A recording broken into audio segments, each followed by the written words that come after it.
Bonjour à tous, je suis très heureux de vous accueillir dans ce nouvel épisode d'Ultra Mental, le premier podcast entièrement dédié à la préparation mentale dans l'univers du trail running. Je m'appelle Pierre Joly, je suis préparateur mental et j'accompagne les sportifs, les entrepreneurs, les dirigeants et plus largement toutes les personnes qui souhaitent maximiser leur performance et exploiter leur plein potentiel. Chaque semaine, je vous invite à partager un moment unique avec des experts, des préparateurs mentaux, des athlètes, mais aussi des passionnés comme vous et moi. Bref, que vous soyez coureur amateur ou ultra-trailer aguerri, vous êtes au bon endroit pour commencer à cultiver un mental d'acier. Alors bonne écoute.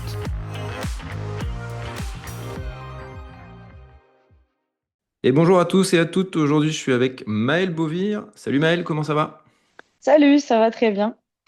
Maëlle, tu es une athlète de la team New Balance, trail, mais alors New Balance que trail.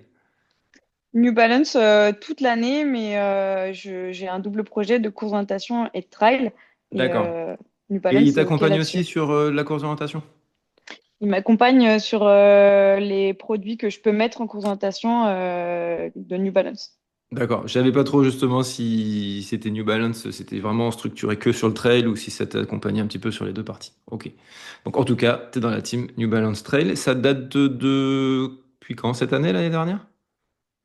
Ça date depuis l'année dernière, mais plus officiellement et professionnellement cette année. Ok. Top. Du coup, avant de rentrer un petit peu dans le sujet, je te laisse te présenter, savoir un petit peu d'où tu viens. Bah, tu as surtout un très beau parcours en orientation. Tu vas nous expliquer un petit peu ça. Comment tu es arrivé gentiment jusqu'à performer en trail aujourd'hui. Ouais, alors du coup, Maëlle Beauvire, j'ai 28 ans, j'habite dans le Vercors et je suis quand même bretonne d'origine, je tiens quand même à le préciser. Ah, ça c'est bien. Tu fais bien de le dire en début d'épisode, ça va beaucoup mieux se passer maintenant. Ça peut bien ou mal se passer, on sait jamais. Mais du coup, j'ai commencé la course de natation à l'âge de 6 ans, de par mes parents qui sont très fans de course de natation. Et donc un peu une passion de famille. Et petit à petit, j'ai commencé à m'entraîner de plus en plus pour rentrer dans les groupes fédéraux, groupe cadet, groupe junior et ensuite groupe senior. Et puis j'ai évolué aussi du coup de pôle France en pôle France, donc d'abord à Saint-Étienne au lycée, puis ensuite à Clermont-Ferrand en junior et pour terminer à Lyon en senior. Et j'ai découvert, on va dire, la pratique du trail plus dans le cadre de mon entraînement, puisqu'on fait pas que de la course de natation. Quand on s'entraîne beaucoup en physique. Et évoluer dans la montagne, c'est quelque chose que j'ai toujours beaucoup apprécié et que j'ai quand même pratiqué. Donc, je me suis mis à faire un peu plus de trail comme ça. Puis est venue les compétitions et, euh, et j'ai continué. J'ai beaucoup apprécié. Donc, voilà où j'en suis aujourd'hui. Ok, c'est à partir de... Ouais, À partir de quelle année à peu près tu t'es mis à faire tes premières courses de trail? Je dirais à partir de 2000, surtout l'année dernière, 2024. 2023, j'en avais fait un petit peu, mais essentiellement 2024. Ok, donc tout récent. Ça marche. Course d'orientation, du coup, depuis t'as 6 ans. Et c'est ça, en préparant l'épisode avec toi, il y a un côté vraiment que moi je ne connais pas et tu m'as beaucoup parlé, enfin tu m'en as parlé, tu me dis il y a l'aspect technique, on va y venir après sur le côté préparation mentale, mais tu me disais la CO, la course d'orientation, c'est beaucoup plus technique que le trail. Et justement, déjà, première question, c'est quoi ce qui fait que la course d'orientation et le trail sont différents et pourquoi surtout c'est plus technique? C'est quoi le plus technique?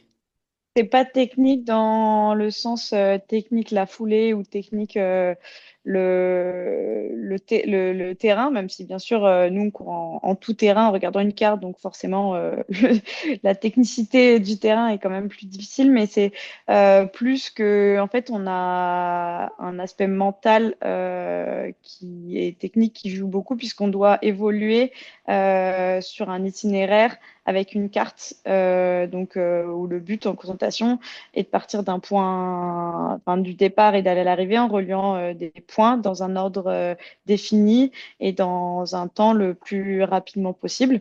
Et donc, pour ça, on a une carte qui est assez précise avec tous les éléments qu'on peut trouver sur le terrain. Et avec ces éléments et cette carte, il faut qu'on détermine par nous-mêmes l'itinéraire qui va nous sembler le plus rapide pour nous pour rallier ces points le plus rapidement possible. Et donc, souvent, quand c'est en forêt, c'est en tout terrain pour aller le plus rapidement possible, même si on va aussi sur des chemins quand l'itinéraire est le mieux. Et ça existe aussi en urbain. Ouais, quand tu dis en tout terrain, c'est pas forcément sur un sentier tracé. Non, quand je dis en tout terrain, c'est C'est en hors pleine piste. forêt, C'est hors c'est piste. hors piste, dans Ouais. les marais, Le dans plus rapide, quoi. le plus rapide, quoi. Pour Ok. nous, parce que ça dépend de chaque profil en fait d'athlète. Il y a certains qui vont avoir des forces et des faiblesses différentes. Chacun fait l'itinéraire qui lui correspond le plus. Ah ouais, hyper intéressant. En gros, si je dis un truc tout bête, mais tu dois aller en haut d'une montagne, le montagnard qui sait marcher vite et dans du 45%, il va tout droit. C'est ça. Et le pistard, entre guillemets, si quelqu'un qui sait faire de la piste et qui a une belle foulée et qui court à 15-16 à l'heure, eh ben, il va prendre la piste et il va peut-être arriver avant, enfin, même s'il y a 2 fois plus de Exactement. kilomètres. C'est ça. Ouais, c'est marrant. Bon là, je pense que les auditeurs vont être des experts de la course d'orientation parce que j'ai eu Frédéric Tranchant avant toi et normalement dans l'ordre des épisodes, il serait sorti la semaine juste avant cet épisode-là. Donc là, c'est bon, on va avoir des experts. Mais J'essaie de pas répéter alors ce qu'il dit. non, non, mais justement, c'est super intéressant ce côté-là. Ouais, bah, dans l'épisode, il nous explique bien justement le côté. Vous découvrez sur le tard votre pas itinéraire, mais vos balises à trouver et vous vous lancez tout de suite. Il n'y a pas d'études avant, de cartes. Enfin, pouvez étudier le terrain peut-être parce que vous savez dans quel terrain ça va être, mais vous savez pas où est-ce que vous allez aller jusqu'au dernier moment du départ, quoi.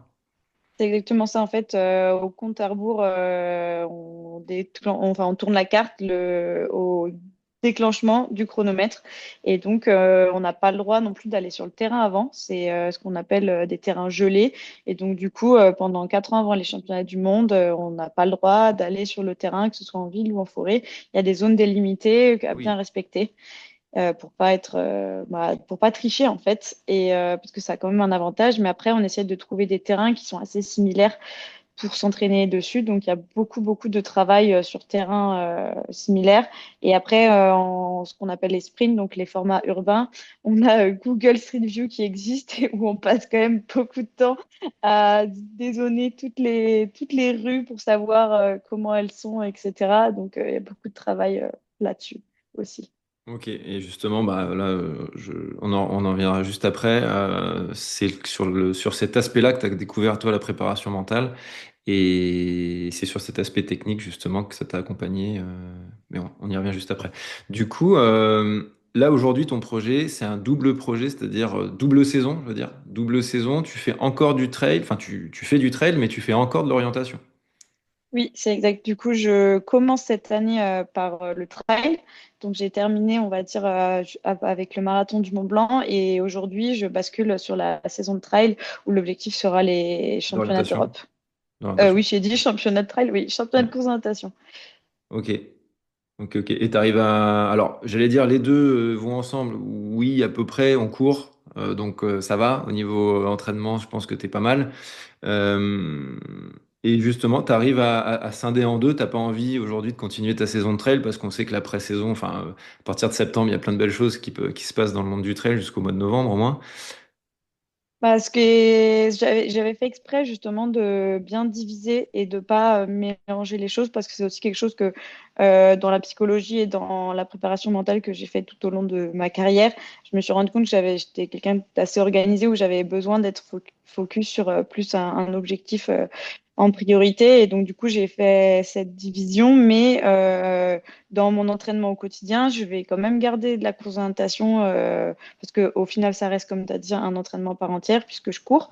Mais je vais garder cette cet entraînement de course de natation pendant ma préparation, ma saison de trail, et inversement aussi pendant que je serai en saison de course de natation. Mais bien sûr que là, l'été, avec la montagne, là, à Fourromeux, j'ai très envie d'aller faire d'autres compétitions de trail, mais j'ai aussi très envie, du coup, d'avoir cette saison de présentation qui arrive parce que en fait, il y a une vraie diversité et une complémentarité entre les deux disciplines, en fait.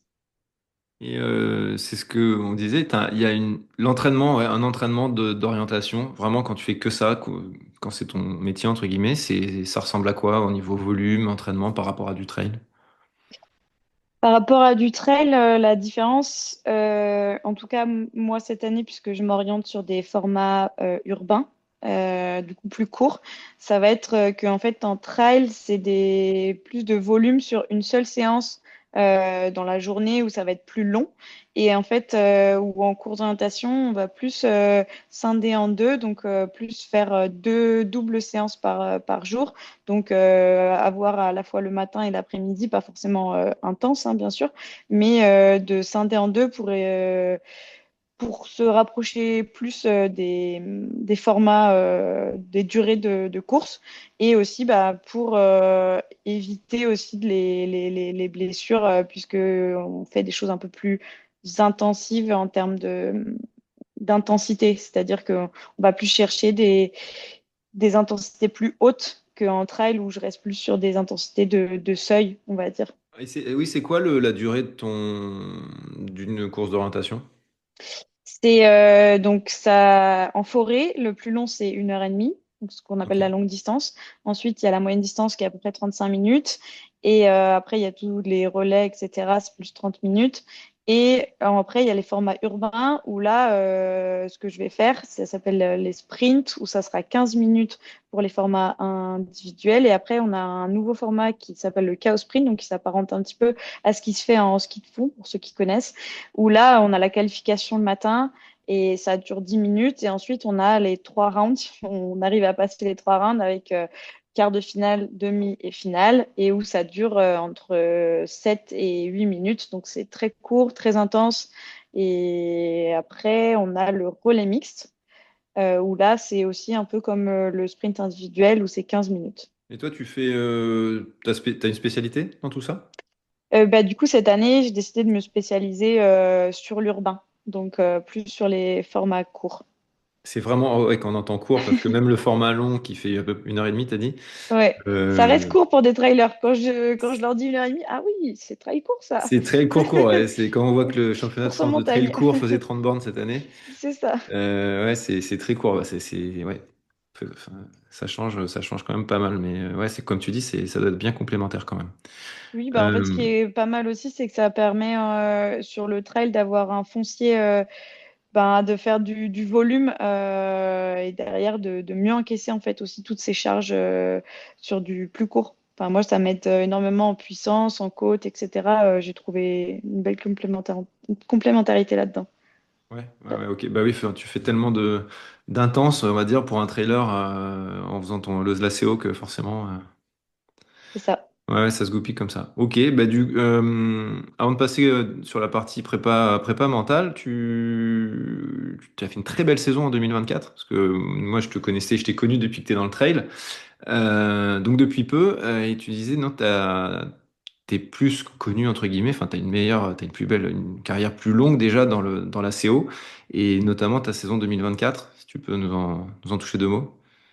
Oui, bah, du coup, l'année dernière, j'ai accroché le top 10 en championnat du monde de course de natation, donc sur les formats urbains, et une quatrième place donc, en relais en championnat d'Europe en Hongrie. Et derrière, du coup, c'est là que j'ai enchaîné sur le trail, mais je dirais pas que je suis si connue aux courses de natation, enfin, je me sens pas, je suis loin d'être la meilleure au monde parce que justement, on a une très, très grosse densité sur la course en natation, sur ce sport qui est pas très médiatisé, mais qui pourtant a Tu peux le dire.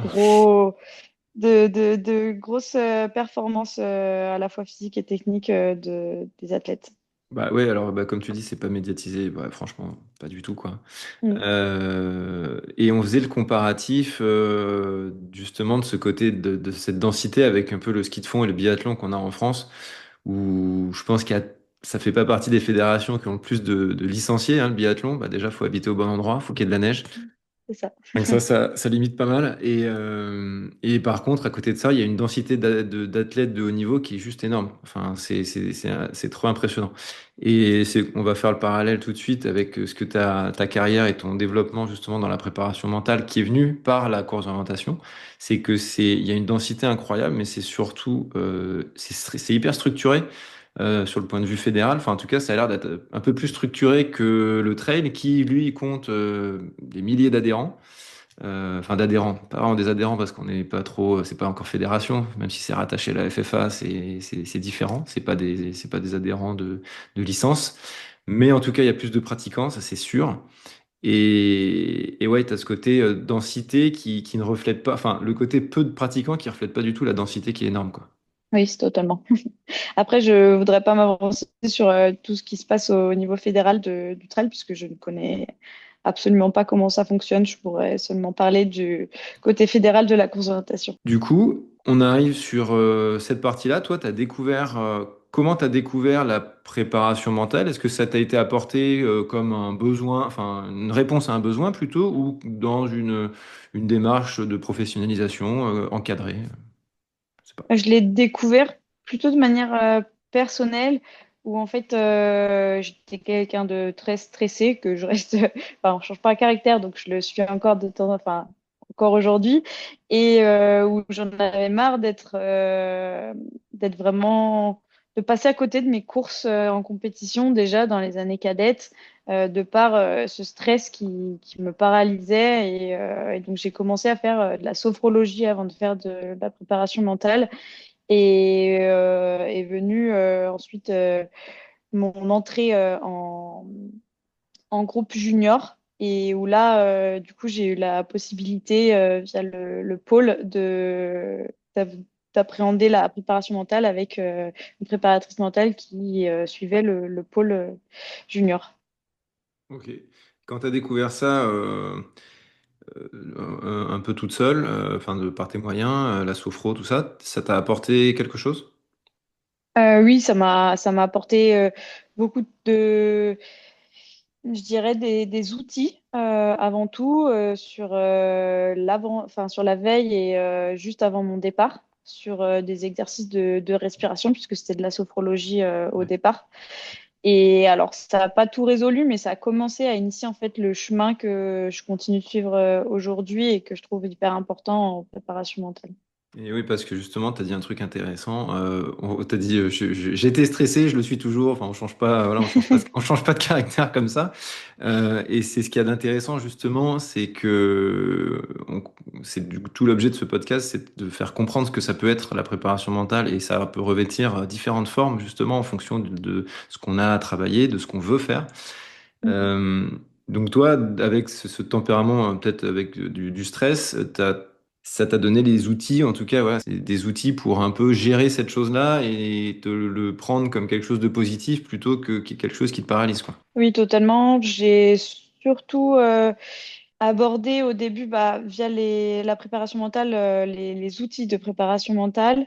Mais ce qui m'a aussi beaucoup apporté, c'est tout l'aspect autour psychologique, où en fait, j'ai appris à me connaître moi, à connaître mon identité, à connaître comment je fonctionnais, ce qui était aussi source de stress à l'extérieur et même ce qui, moi, me stressait. Et donc, en fait, j'ai réussi à voir de manière plus globale en fait ce qui moi me stressait, et du coup avec derrière cette compréhension j'ai pu utiliser les outils de la préparation mentale pour gérer ce stress qui, comme tu l'as dit, peut être positif. Enfin, moi, je suis quand même contente d'être stressée avant les courses quand je sais que du coup, je vais peut-être être plus en alerte, et aussi, je vais me dire que si je suis stressée, c'est parce que c'est quelque chose qui me tient vraiment à cœur. Si c'était une course qui m'intéressait pas forcément ou j'avais pas mis les choses en place, je serais peut-être moins stressée, mais du coup, c'est quelque chose que j'ai vraiment envie de bien faire. Donc, c'est aussi pour ça que le stress est là, quoi.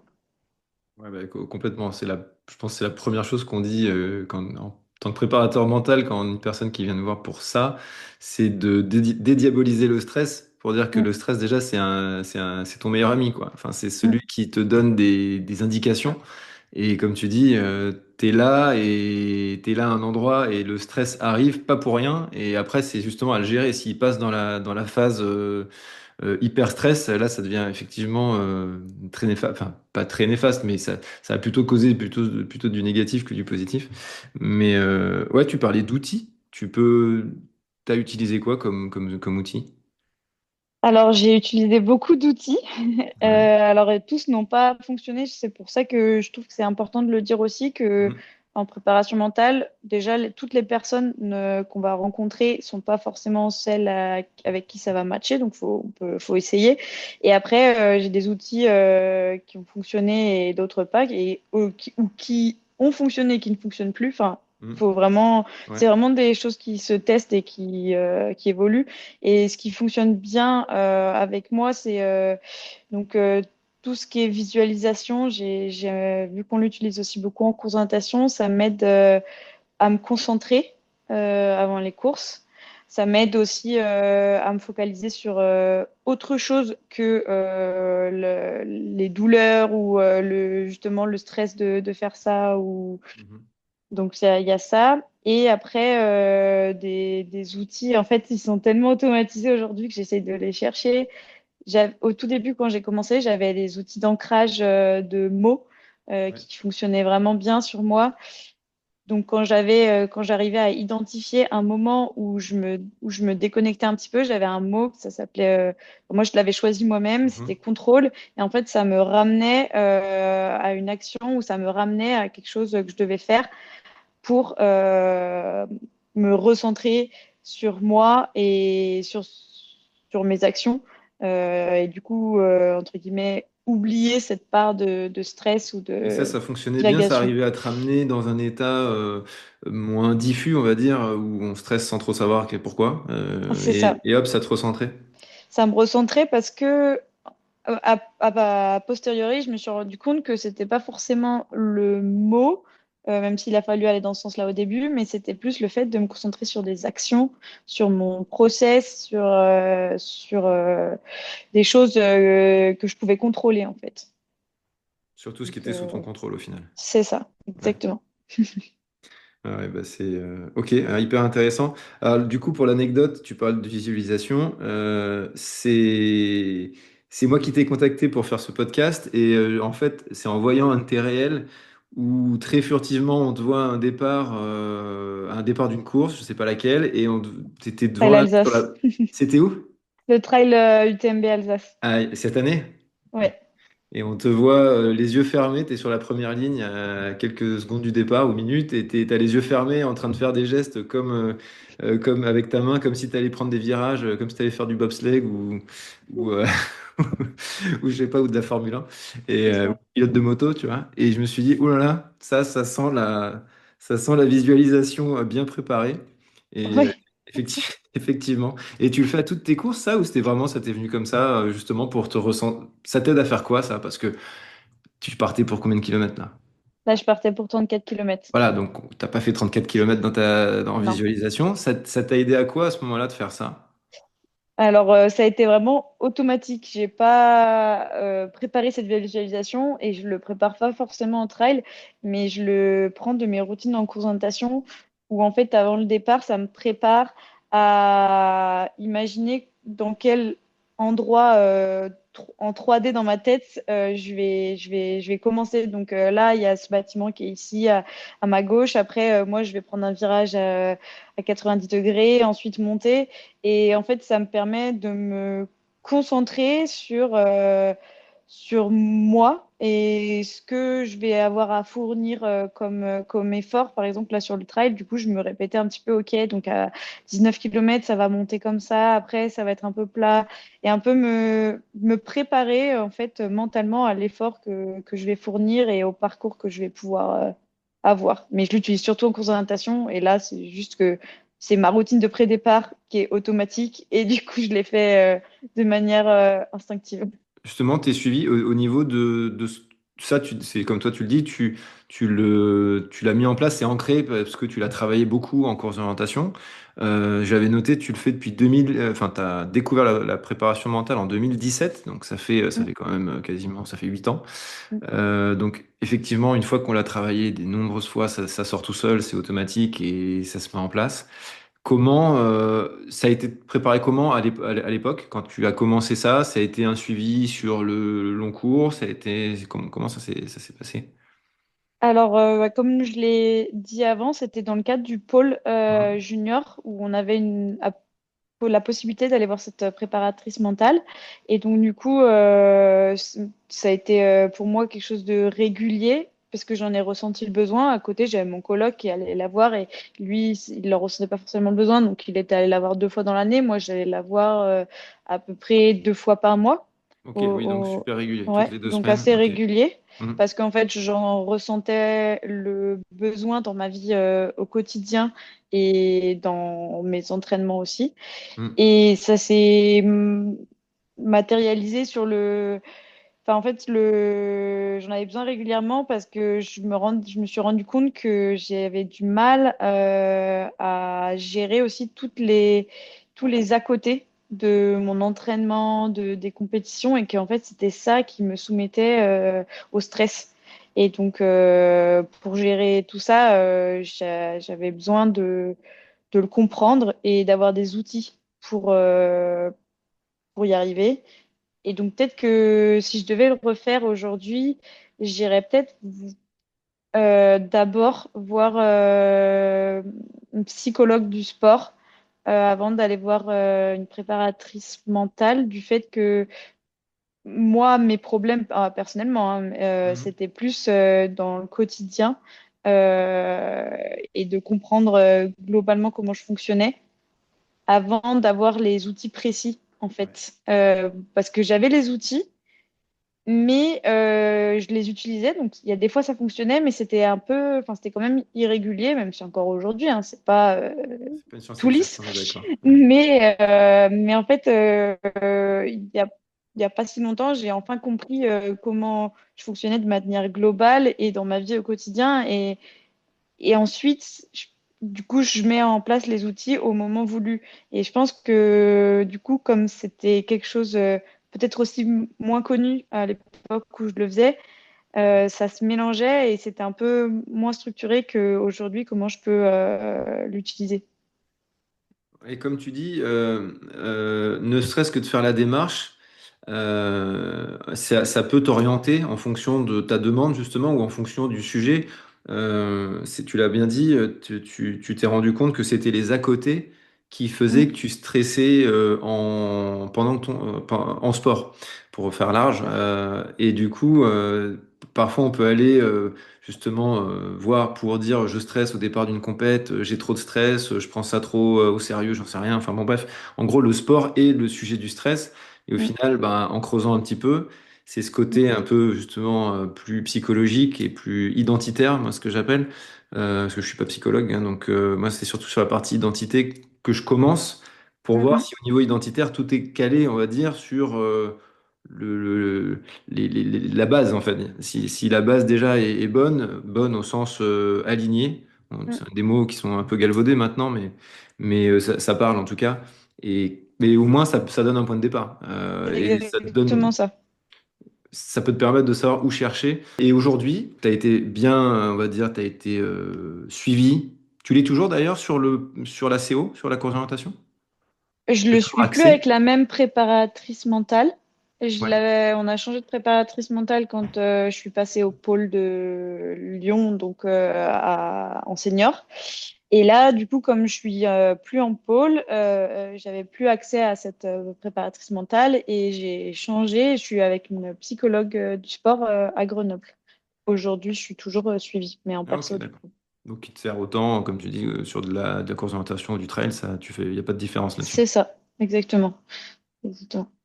Ok. Et j'en venais justement sur le trail. T'es sur quelque chose qui est ancré maintenant. Est-ce que tu travailles toujours, je sais pas, sur la gestion d'un grand objectif? On va y venir. Le dernier qui a été plutôt joliment réussi, le marathon du Mont Blanc, pardon. T'as préparé ça de cette manière ou toi de ton côté? J'ai préparé ça un petit peu avec la psy. Et aujourd'hui, comme je me connais bien, j'arrive à identifier en amont potentiellement ce qui va me faire défaut, on va dire. Et du coup, j'arrive un petit peu avec mes grands sujets et mes questions ou mes points sur lesquels j'ai envie qu'on travaille. Et donc, je l'ai fait pour le marathon du Mont Blanc, mais de manière plus globale en trail. Après, vu que c'est une discipline qui est encore un peu nouvelle pour moi, j'ai encore beaucoup de questions, beaucoup de choses à comprendre pour réussir à savoir ce sur quoi je vais devoir insister. Et du coup, c'est un peu ça qui me freine un peu et qui me frustre, mais en même temps qui me donne envie de découvrir parce que je suis hyper curieuse. Donc, et parfois un peu trop. Et c'est quoi justement, Mais, enfin, c'est quoi qui justement te frustre sur qu'est-ce que tu veux savoir de plus sur enfin, je sais pas, la discipline, tout ça? bah, c'est plus sur la gestion en fait. Vu que j'ai pas fait des longues distances, pour moi c'est long, hein, le marathon du Mont Blanc. Bah, on a J'ai bien compris par rapport à d'où tu viens. Enfin, c'est comme si tu étais cours de 800 ou de 1500. Si tu fais 42 bornes, effectivement, c'est c'est long. ça, exactement. Euh, c'est forcément extrêmement long. Mais ça l'est de toute façon. Ça démocratise les distances. Faire 42 kilomètres avec combien de dénivelé? 2006 ou Ouais, 2007, je voilà, crois. c'est juste énorme. Et ouais, donc c'est long pour toi, effectivement. Donc c'est encore une autre discipline et c'est ça qui t'est frustré de pas pouvoir gérer Bah, quoi, ton effort, ce que tu peux donner sur cette distance. l'effort parce que pour la petite anecdote, j'ai couru 35 km pour la première fois l'année dernière en octobre en entraînement. Donc Ouais. avant, j'avais pas couru de 28. Enfin, on n'a pas l'habitude de courir autant parce que ça ne nous sert pas forcément en course de natation. Mhm. Et donc du coup, même si je l'ai travaillé un petit peu, il faut savoir la compétition est quand même différente de l'entraînement. Donc, tu peux le courir en entraînement, mais en compétition, tu vas pas l'assimiler ou le vivre de la même manière.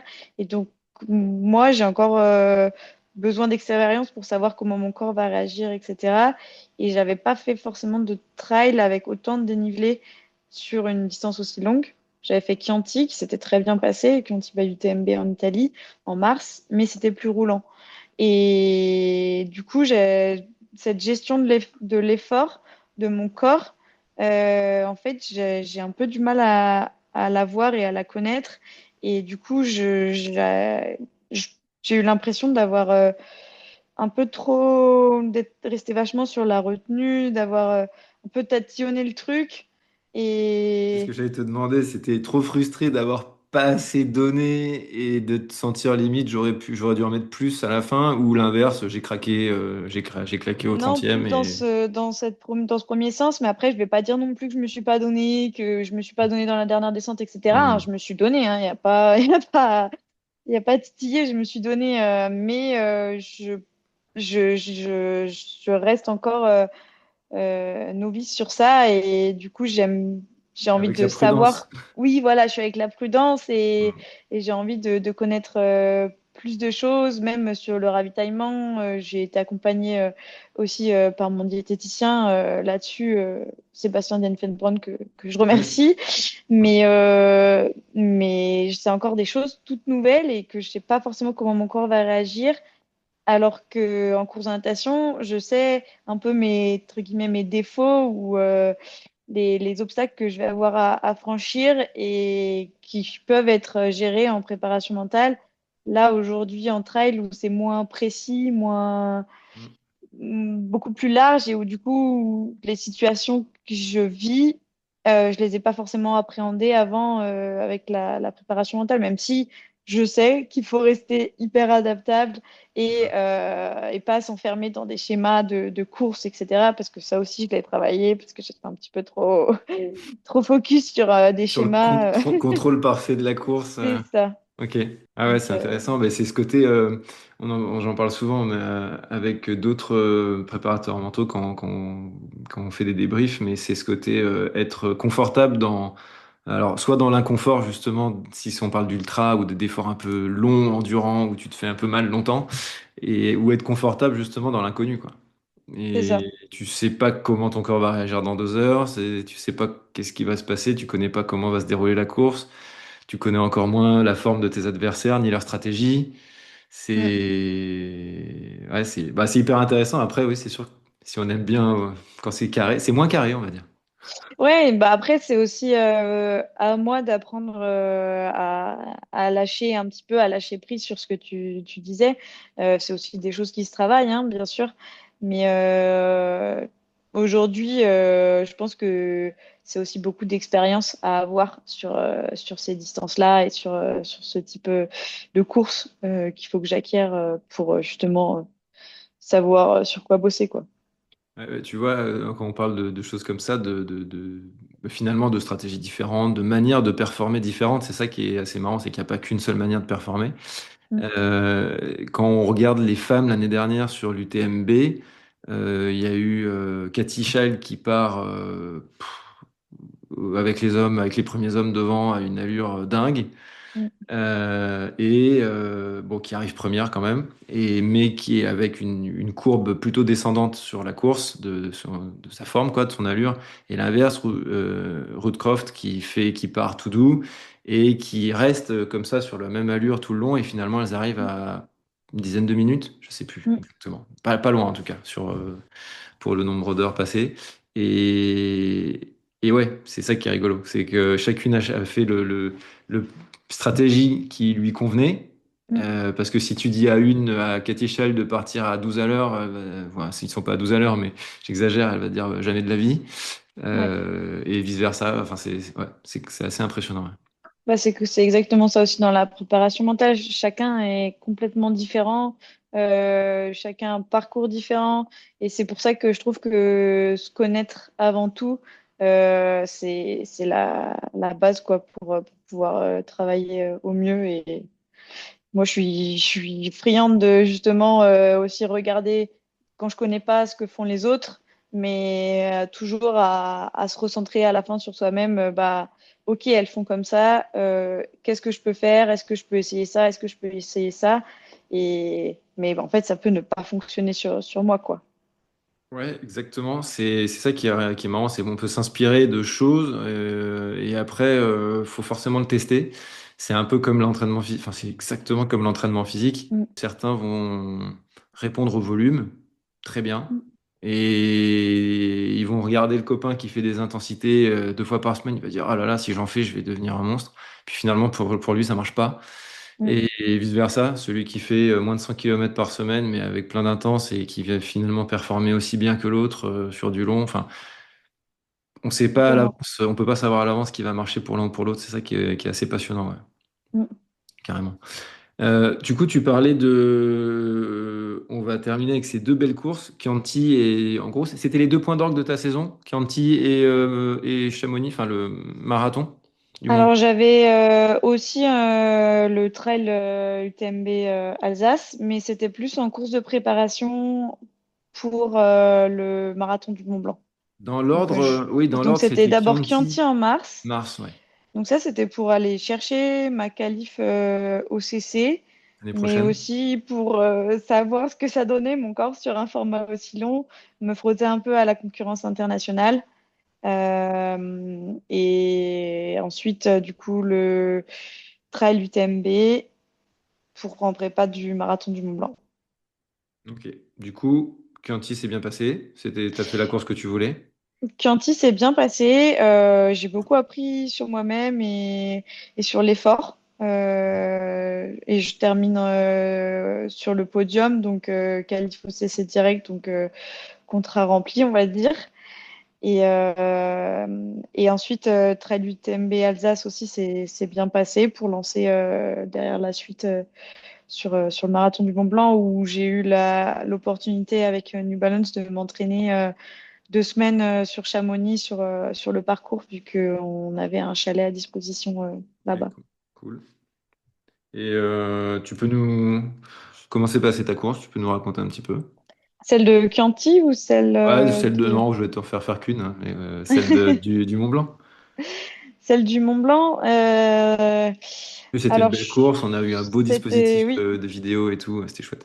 ouais, c'était vraiment une course magnifique. Je pense que là-dessus, enfin, j'ai encore à bosser mentalement sur avant la course parce que je suis arrivée, enfin, j'étais quand même bien stressée au départ et ça m'a pompé quand même pas mal d'énergie parce que, comme je disais, quand c'est quelque chose que je connais un peu moins, j'ai du mal à me lancer entre guillemets dans l'inconnu.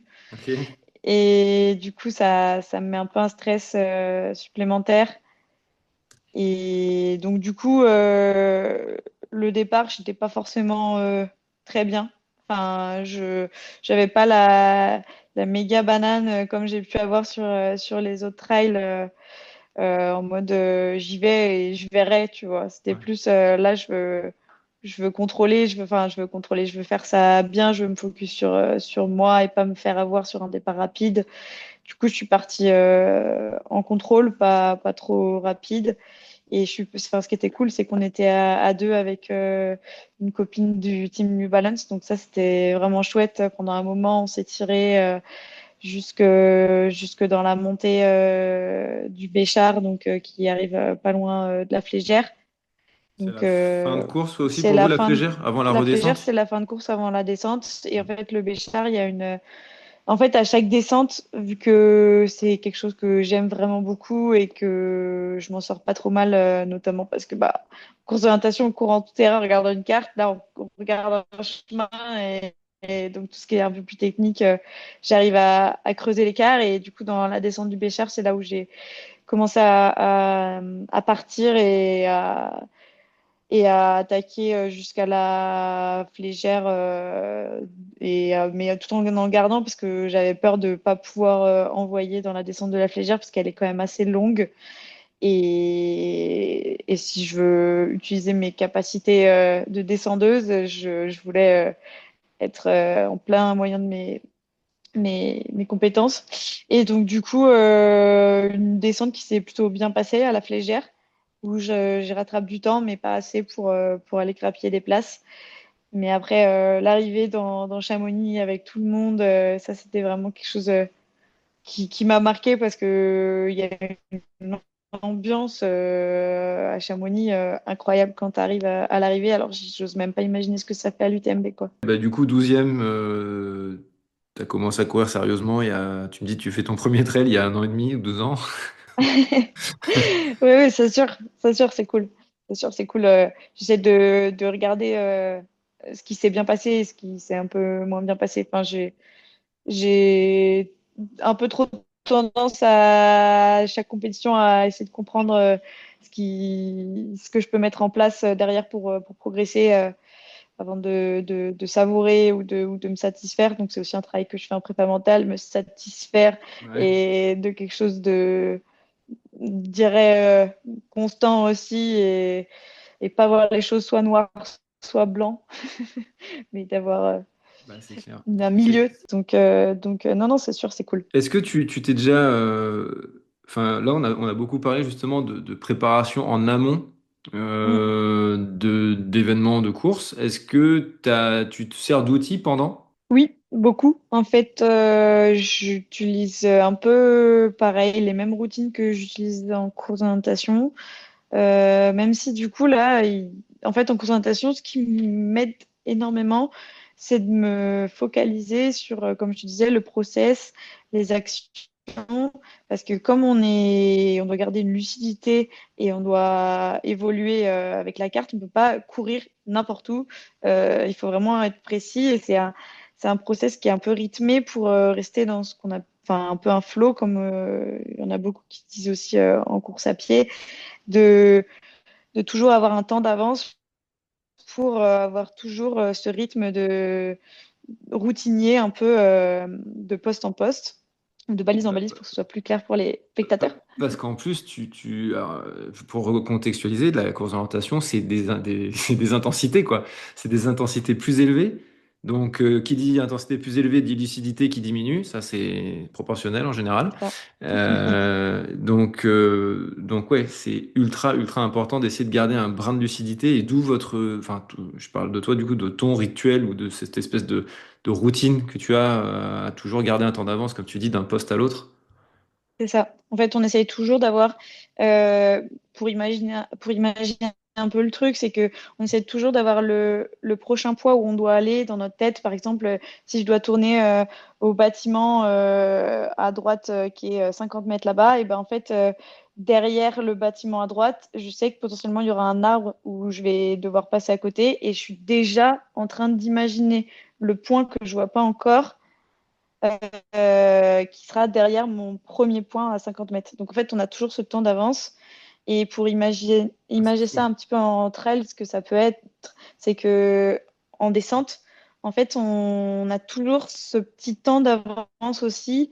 Ok, 50, enfin 20, c'est pas 50 mètres parce qu'on voit pas aussi loin, mais je sais pas, 20 mètres dans la descente avant, je sais où je vais poser mon pied en fait. Et du coup, c'est toute cette anticipation-là qui nous permet de poser nos pieds au meilleur endroit possible.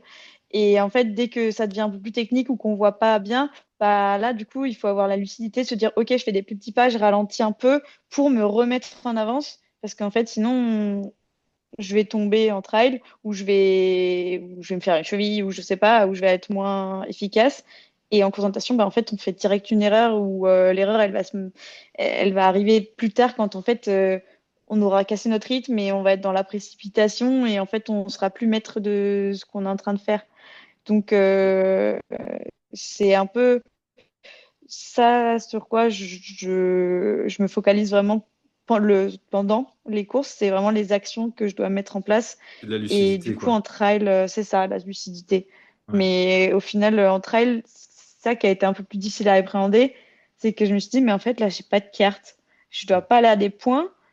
Euh, J'ai rien à faire qu'à courir. sur quoi je vais me focaliser, quoi. Enfin, au début, j'ai vraiment eu peur la première fois que j'ai couru à 5 km. Je me suis dit, mais ça va être long, ça va être très long. Ouais. Et en fait, du coup, j'ai trouvé des choses sur lesquelles me focaliser, comme bah, je me focalise beaucoup sur la respiration, puisque c'est quelque chose, comme je t'avais dit, que j'ai commencé assez jeune. Donc, sur ma respiration, sur ma foulée, sur les points où je vais mettre mes pas, les petits points d'appui où je vais mettre mes pas, sur OK, mon ravitaillement, est-ce que j'ai mangé là? Oui, j'ai mangé. Enfin, en fait, que des actions qui me ramènent dans l'instant présent et dans ce que je peux contrôler, en fait. Ah, hyper intéressant. Franchement, je peux pas dire mieux que enfin, tu gardes la lucidité sur la seule chose, les seules choses que tu contrôles toi. Bah, après, Mais oui, je suis mais pas c'est le non plus but. parfaite, que des fois, il s'avère Non, mais en tout cas, que t'essayes, je on suis va dire. avec quelqu'un et je regarde et je suis là, ah, ok, ou ah, elle est derrière, je fais que de me retourner, ou on me dit, ah, elle est 30 secondes devant, et tu Ouais. vois, c'est des choses, il faut aussi que j'arrive à identifier ces moments ou ces situations pour justement revenir dans l'instant présent, quoi. Mais c'est ça, il y a plusieurs moments aussi. Il y a rien d'arrêté. Il y a peut-être des moments de course où il va falloir que tu sois que dans ta tête et que dans ta bulle et faire abstraction d'absolument tout le monde. Et d'autres moments, au contraire, où bah, tu es quand même sur une course, hein, t'es pas sur un départ arrêté. Enfin, je veux dire, t'as des concurrents autour, Mm, des concurrentes. Bah, faut forcément jouer la course, quoi. Il y a un moment, c'est ça. faut peut-être prendre, j'allais dire, faut prendre la roue, on en comprendra, de quelqu'un qui te double, ou il y a des moments, faut laisser partir parce que c'est pas le moment. Et ça, c'est le Mm, jeu de la course, c'est l'intelligence tactique, plus ou moins, quoi. Donc ouais, c'est ça. c'est très intéressant. Ok, la suite de la saison, donc tu vas faire le trail, c'est quoi la fin du trail, c'est quand? Bah, du coup, là, j'ai, entre guillemets, terminé avec le marathon du Mont Blanc. Mhm. Et je me relance quand même en octobre sur le trail de la Kodiak by UTMB aux États-Unis, où derrière je reste 3 semaines en fait pour faire un peu ma coupure aussi avec mon copain là-bas derrière en van life. Donc ça permet de faire les Ouais. deux en même temps. Donc quand tu disais qualif au CC, c'est 2026? Oui, donc celle de Chianti, j'ai fait la qualif au CC 2026, mais du coup, si je me trompe pas dans les règles, Hmm. si j'arrive à faire un bon résultat à la Kodiak en octobre, je crois que ça me qualifie pour l'OCC en 2027, si je me trompe pas. Ouais, là, je vais pas t'aider, je vais pas me risquer. Moi, je suis pas sûre, donc je mets des gros guillemets, une hypothèse, parce que je suis pas sûre. Parce que ce sera 2026 quand même. Ouais, ça ferait 2 ans ça sera 2025, je veux dire, donc 2 ans d'avance. Ouais, Ouais, je sais mais pas. comme du coup, je crois que ça se termine du coup la qualif à l'OCC de cette année. Ah Enfin, oui. tu vois, ça reprend à chaque fois après l'UTMB à Chamonix, Ouais, mais il n'y a pas ceux je dirais. qui font des courses du Bay UTMB fin d'année calendaire 2025 pour 2026, justement. Je suis pas Ouais, bon, certaine. bref, Du coup, je vais c'est pas avancer peu les. importe, peu importe. Ok, ok. Bon, on se dirige gentiment vers la fin de l'épisode. Je vais te demander si tu avais un. Attends, t'as déjà expérimenté plein de trucs, donc ça tombe bien. Si tu avais un conseil à donner, un seul, une technique ou un outil à un athlète qui connaît pas la préparation mentale, ce serait lequel? Bah, ça serait, si j'en avais qu'un seul, je vais reprendre un peu ce que j'ai dit, mais ça serait de se concentrer vraiment sur ce que je peux contrôler et du coup sur des actions basiques comme la respiration. Donc là, je parle plus au niveau du trail, mais sur la respiration, sur mon prochain point où je vais mettre mon pied. Donc me focaliser sur des actions et sur ce que je peux contrôler. Parce que c'est encore des choses que je dois travailler aujourd'hui. Donc c'est vraiment la base pour me recentrer. Et au final, bah, c'est comme quand tu vois, enfin, c'est un peu comme t'apprends à piloter ton cerveau, comme t'apprends à piloter ton corps à l'entraînement, en fait. Et là, du coup, l'idée, c'est de le piloter, ton cerveau, de lui dire où aller. Et pour ça, bah, rien de mieux que de se focaliser sur des actions. D'avoir un cerveau bien rangé. Ok, bien trié. Ouais, bah pas mieux, hein. Ok. Pour suivre ton actu, tes prochaines courses, ça se passe exclusivement sur Insta ou t'as d'autres canaux Alors, exclusivement sur Instagram. Après, je suis aussi sur LinkedIn. Et après, s'il y a des personnes qui se sentent un peu, qui se ressentent dans ce que j'ai dit, etc., ou qui veulent en savoir plus, qu'ils n'hésitent pas à me contacter via les réseaux. Ce sera avec grand plaisir d'échanger avec eux. Yes. Allez, dernière question. Si tu avais une personne à me recommander maintenant pour prendre ta place, pour passer dans le podcast, un athlète, un confrère, quelqu'un qui t'inspire. Alors, c'est une amie et c'est aussi une personne qui m'inspire. Elle s'appelle Émilie Morier et elle est triathlète. Elle était triathlète professionnelle et elle joue une double saison en cyclisme et elle va prendre le départ du Tour de France samedi. Ah ouais. Et elle vient tout récemment de lancer ce double projet. Donc, j'aimerais beaucoup l'entendre dans ton podcast pour en savoir un peu plus. Je l'avais suivi je la connais pas, hein, mais je l'avais suivi justement quand elle était en triathlon. Je suis pas mal de triathlon quand j'en avais un petit peu fait, ça m'intéresse toujours, tous les sports d'endurance. Mais ouais, et du coup, Émilie Morier, elle avait été que quelques années quand même en équipe de France. Ouais, ouais. Et elle s'oriente Chouette. aussi sur l'Ironman. Bon bah top, on a fait le tour. Quelque chose à ajouter ou on est bon? Non, bah juste à la fin, tu as dit avoir la tête bien rangée, mais faut pas oublier quand même de s'amuser et d'avoir la tête un peu lâchée aussi. Enfin, c'est ce que j'essaie de me dire. Ah, absolument, bah, c'est encore une fois. Il y a pas de, c'est ce que j'allais dire, il n'y a pas de bons conseils. Des fois, on me demande, ah, ouais, bah, qu'est-ce que tu me conseillerais? Bah, je vais dire, j'en sais rien. Il faut déjà qu'on se connaisse pour que je puisse te conseiller quelque chose. Et ouais, comme tu dis, ça dépend de la perso et ça dépend de quoi on a besoin vraiment. Et Mais se faire plaisir, c'est quand même pour tout le monde. se faire plaisir, ça marche bien en général.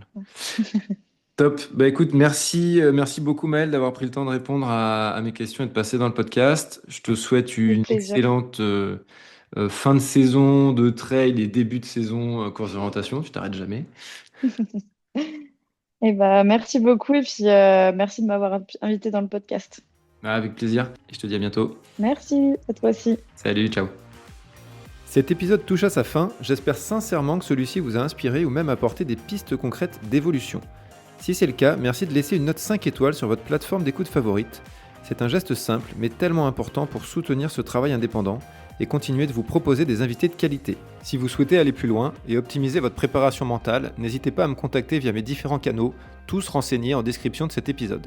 Et pour ne rien rater des prochains épisodes, abonnez-vous dès maintenant et retrouvez-nous sur Instagram pour suivre l'actualité du podcast et être acteur de son évolution.